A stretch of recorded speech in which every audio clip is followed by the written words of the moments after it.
דוקטור פרידמן ידידנו הבריטי, שהוא אפידמיולוג, אנחנו מצרפים אותו אלינו עכשיו מאנגליה. Good morning, sir. Good morning. So good to see you again. So you have a 4 or 5 weeks on us, I'm guessing, with the Delta variant. What do you know that we don't know? I mean, your government is running ahead, losing all the restrictions.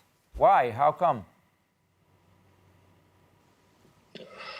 Well, I think most people in the scientific and medical community think that the English government, because the same policies aren't taking place in Scotland and Wales, is quite risky.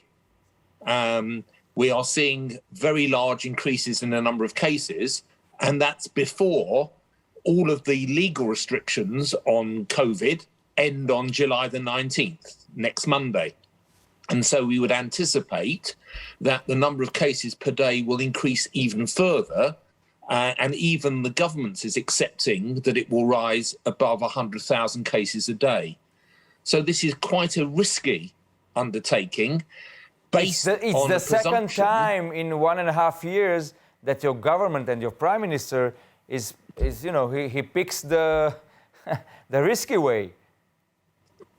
Yes. Yes, I think there is a really quite large consensus amongst the medical community that this is a risky way forward. It could work, you know, in that they are assuming that the hospitalizations that occur will not be that high, and that the number of deaths won't rise beyond 100 to 200 cases a day, and that they're hoping that we will reach the peak in terms of deaths and hospitalizations in mid-August. But that is quite a risky set of assumptions, and with our lack of knowledge about how things might proceed with the new Delta variant, it is quite a risky way forward, and most people are advising that we shouldn't go this way forward, especially because the number of cases is causing a tremendous amount of disruption to schools and businesses already, because we're already at about 45,000 cases a day, and that means that there's a high number of contacts as well as cases who are needing to isolate, which has big effects on cases and on businesses, even though the reason for the relaxation of the rules was primarily economic. Yeah, but doctor, we don't suspect that the British government is stupid. There's no, you know, we know that you're smart people, and we are wondering what is the scientific basis upon the Prime Minister and the government and the cabinet are taking their decisions, are making their decisions, because we here are looking towards our cabinet and we say, well, the Prime Minister doesn't want to go back, he doesn't want to have a siege, he doesn't want to do a lockdown, whatever. So what's the scientific basis that is standing at the bottom of all of this in Britain? Yes. Well, the justification is given, not that I agree with it, is that by opening up during the summer, one's doing it at a time when many people's behaviour will be less risky because people will be doing more things outside.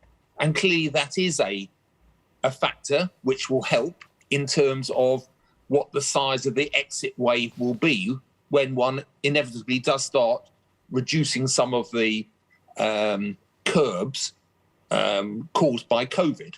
And I do agree, like most people, that we should be starting to relax curbs. I just think it's being done too rapidly in the country.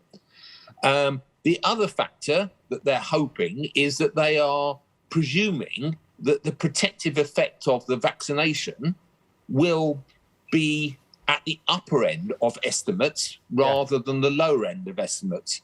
The vaccination is continuing in Britain, doctor? The vaccination is still going on? Yes.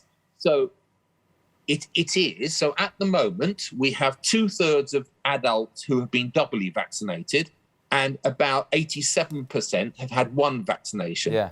But remember, we have not yet in this country, England, decided to vaccinate children. And of course, they are a big reservoir of infection. By early September, we should have offered 2 vaccinations to all of the adult population, which will obviously be another defence. But there's a big difference between whether you've got a 98% protection against hospitalisation from double vaccination against 92%.